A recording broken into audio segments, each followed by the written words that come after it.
दोस्तों, आपने 4-5 महीने पहले एक न्यूज पढ़ा होगा जहां पे एक मकान मालिक ने अपना जो फ्लैट है वो एक किराएदार को किराए पे दिया हुआ था। लेकिन यहां पे रूम रेंट का जो एग्रीमेंट था वो खत्म होने के बाद भी उनका जो किराएदार था वो उस घर को खाली नहीं कर रहा था और मजबूरी में जो मकान मालिक थे और जो भी उनके फैमिली मेंबर थे उनको उस फ्लैट के सीढ़ी पे जाके अपने सामान के साथ में रहना पड़ा।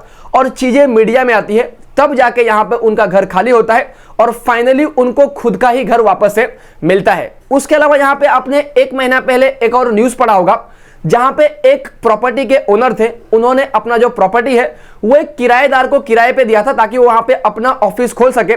तो किराएदार कुछ समय तक वो ऑफिस को चलाते हैं, लेकिन फाइनली वो कुछ टाइम के बाद में अपने ऑफिस को खाली करके जाने लगते हैं। तो जब किराएदार अपने ऑफिस को खाली करके जाने लगते हैं तो उन्होंने उस ऑफिस के अंदर एक महंगा टॉयलेट सीट लगवाया था, तो उस महंगे टॉयलेट सीट को भी लेके जाने लगते हैं।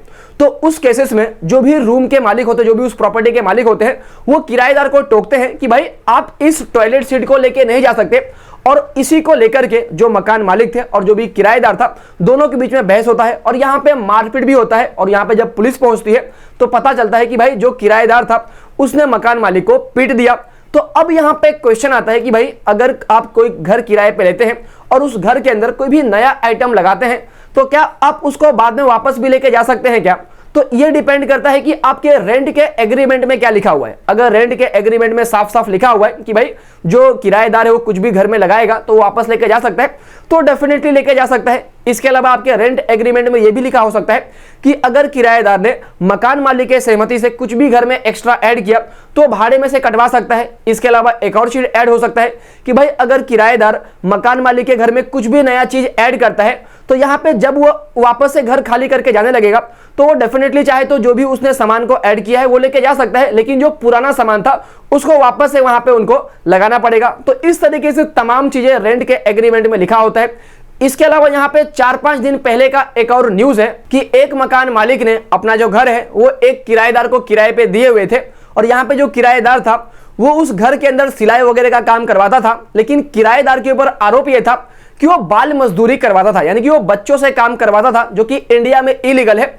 तो पुलिस को कहीं से इस तरीके का टिप मिलता है और पुलिस उस घर के ऊपर रेड मारती है, लेकिन जो किराएदार था वो घर छोड़ के भाग जाता है। एंड फाइनली इन्वेस्टिगेशंस वगैरह करने के बाद में जो पुलिस है वो उस घर को सील कर देती है। अब यहाँ पे जो घर था वो था मकान मालिक का, जिसने अपराध किया वो था किराएदार। और यहाँ पे घर सील होने की वजह से जो नुकसान होगा वो तो होगा मकान मालिक का, जबकि मकान मालिक को ये सब चीजों के बारे में तो पता ही नहीं था। तो जो केस है वो बेसिकली कोर्ट में जाता है। तो यहाँ पे कोर्ट का कहना क्या था? तो कोर्ट का सिंपल सा कहना यह था कि भाई अगर मकान मालिक और किराएदार मिलके कुछ भी गलत काम करते हैं तो उस केसेस में दोनों जिम्मेदार होंगे।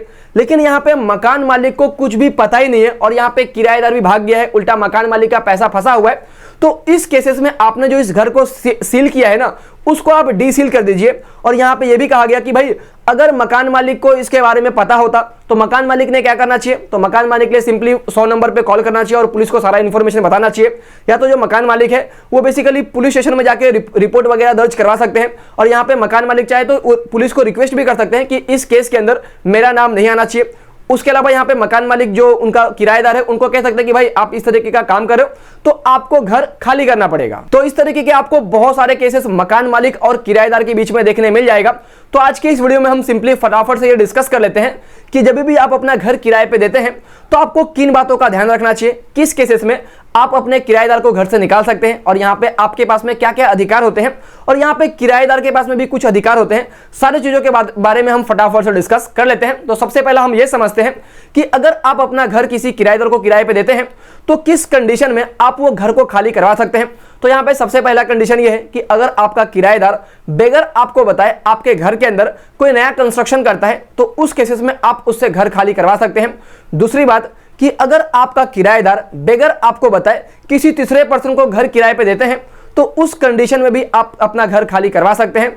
उसके अलावा यहाँ पे थर्ड बात यह है कि अगर आपका किराएदार आपके घर के अंदर कोई गैर कानूनी काम करता है तो अगर आपको पता चलता है तो उस केसेस में भी आप वो घर को खाली करवा सकते हैं। उसके अलावा यहाँ पे चौथी बात कि अगर आपका किराएदार आपके घर में कोई चीजों को डैमेज करता है, फॉर एग्जांपल आपका बेसिन फोड़ दिया या तो आपके किचन में कोई नुकसान कर दिया, तो उस केसेस में भी आप उस किराएदार को घर से निकाल सकते हैं। और यहाँ पे पांचवी बात कि अगर आपको उस घर में खुद रहना है तो यहाँ पे आप किराएदार को 1 महीने का नोटिस देंगे कि भाई मुझे घर में खुद रहना है तो आप ये घर को खाली कर दो। उसके अलावा अगर आपका किराएदार लगातार 2 महीने का किराया नहीं देता है तो उस केसेस में भी आप वो जो घर है वो खाली करवा सकते हैं। अब यहाँ पे एक और इंपॉर्टेंट बात ये आता है कि अगर आप अपना घर किराए पे देते हैं तो आपको किन बातों का ध्यान रखना चाहिए। तो यहाँ पे 3 इंपॉर्टेंट बातें हैं जिसका ध्यान तो आपको रखना ही चाहिए, जिसमें सबसे पहला ये है कि अगर आप अपना घर किराए पे देते हैं तो आपको 11 महीने का रेंट एग्रीमेंट करना ही चाहिए। बेसिकली ये जो रेंट एग्रीमेंट है उसको आपको रजिस्ट्रार के पास में जाके रजिस्टर वगैरह भी करवाना चाहिए। एंड इसके अंदर जो भी कंडीशंस, टर्म्स एंड कंडीशंस है सारे लिखे होंगे। हमने अपने पहले केसेस में देखा कि वो बेसन लेके जाने लगता है और रूम मालिक मना करता है, दोनों के बीच में झगड़ा हो जाता है। तो इस तरीके के मल्टीपल कंडीशंस आप उस रेंट एग्रीमेंट के अंदर लिख सकते हैं। उसके अलावा यहाँ पे 11 महीना पूरा होने के बाद में अगर आपका किराएदार घर खाली नहीं करता है तो उस केसेस में आप उसके खिलाफ एक्शन ले सकते हैं। हमने ये भी देखा कि भाई एक केसेस में तो 11 महीना हो गया, सामने वाला घर खाली नहीं कर रहा है और सामने वाले को अपना बिस्तरा लेके वो सीढ़ी वगैरह पे आना पड़ता है। तो इस तरीके का सिचुएशन आपके साथ में ना हो, इसके लिए आपको 11 महीने का रेंट एग्रीमेंट करवाना ही चाहिए। उसके अलावा आप अपने किराएदार को आगे भी रखना चाहते हैं तो आपका जो भी रेंट एग्रीमेंट होगा उसको आपको हर साल रिन्यू वगैरह करवाना पड़ेगा। उसके अलावा यहाँ पे दूसरी बात यह है कि आपका जो भी किराएदार है उसका आपने पुलिस वेरिफिकेशन भी करवाना चाहिए। अगर आप रूम के मालिक हैं तो आपको ही वो पुलिस वेरिफिकेशन करवाना होगा और पुलिस के पास में जो भी रेंटर होता है उसका एक फॉर्म होता है, वो फॉर्म वगैरह फिलअप करना है जहां पे आपके किराएदार का फोटो, उसका आधार कार्ड वगैरह सब डिटेल्स लगेगा। और यहाँ पे पुलिस अपने डिटेल्स में चेक करेगी कि भाई जो भी बंदा है इसका कोई क्रिमिनल रिकॉर्ड वगैरह तो नहीं है। तो इस तरीके से आपने पुलिस वेरिफिकेशन भी करवाना चाहिए। उसके अलावा यहाँ पे आप तीसरा काम ये कर सकते हैं कि अगर वो किराएदार है तो पहले वो कहाँ पे किराए पे रहता था तो उस मकान मालिक से भी आप बातचीत कर सकते हैं कि भाई सामने वाला बंदा टाइम पे भाड़ा देता है कि नहीं देता है, इस बंदे का नेचर वगैरह कैसा है। इस तरीके का इंफॉर्मेशन अगर आप प्राप्त करेंगे तो यहाँ पे फ्यूचर में जो झगड़ा वगैरह होने के चांसेस है वो थोड़ा कम हो सकता है। अब यहाँ पे मकान मालिक के पास में कुछ अधिकार होते हैं। तो अगर आप एक मकान मालिक हैं तो अधिकार के बारे में आपको पता होना चाहिए। सबसे पहली बात, अगर आपने अपना घर किसी को किराए पे दिया है तो आपको हर महीना किराया लेने का अधिकार है।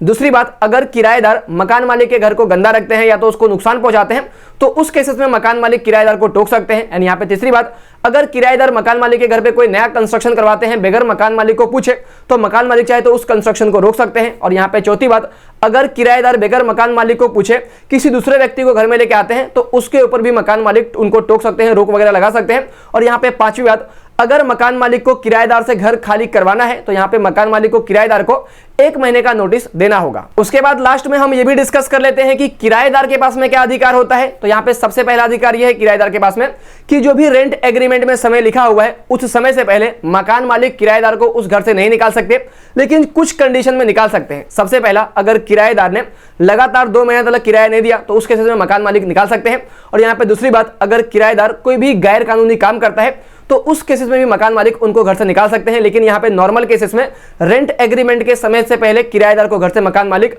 नहीं निकाल सकते। उसके अलावा यहाँ पे जब भी आप किराया देते हैं तो आप उसका स्लिप ले सकते हैं ताकि फ्यूचर में कोई भी झगड़ा वगैरह होता है, कोई भी विवाद होता है तो उस केसेस में आप सबूत के तौर पर वो जो स्लिप है उसको आप वहां पे रख सकते हैं। उसके अलावा यहाँ पे तीसरी बात यह है कि जब भी आप घर किराए पे लेते हैं तो आपको कुछ सिक्योरिटी डिपॉजिट पे करना पड़ता है। तो यहाँ पे रूल्स के हिसाब से यह कहा जाता है कि भाई अगर आपका रेसिडेंशियल बिल्डिंग है तो उस केसेस में आपका जो भी महीना भाड़ा है उसका 2 महीने का भाड़ा आपको जो किराएदार है उनको सिक्योरिटी डिपॉजिट के तौर पे दिया जाता है। और यहाँ पे अगर आपका कमर्शियल बिल्डिंग है तो उसके यहाँ पे आप दुकान वगैरह करेंगे तो उस केसेस में जो भी आपका मंथली भाड़ा है उसका आपको 6 महीने का भाड़ा एज अ सिक्योरिटी डिपॉजिट देना पड़ता है। अब आप नीचे कमेंट करके जरूर बताना कि एक्चुअली में जो सिक्योरिटी डिपॉजिट है, जो एडवांस पैसा आपको देना पड़ता है किराए पे घर लेने से पहले, वो आपको कितना देना पड़ता है। मेरे हिसाब से जो भी बोला गया है कि भाई जो भी 2 महीने का किराया उसका एडवांस देना पड़ता है, मेरे हिसाब से उससे ज्यादा देना पड़ता है। बाकी आप क्या सोचते हैं वो नीचे कमेंट करके जरूर बताना। तो दोस्तों यही थी पूरी की पूरी वीडियो अच्छी लगी तो वीडियो को जरूर लाइक करना, चैनल को सब्सक्राइब करना और इस वीडियो को अपने फैमिली, फ्रेंड और रिलेटिव में जरूर शेयर करना जिनको इस वीडियो की जरूरत है उनके साथ में। जय हिंद दोस्तों।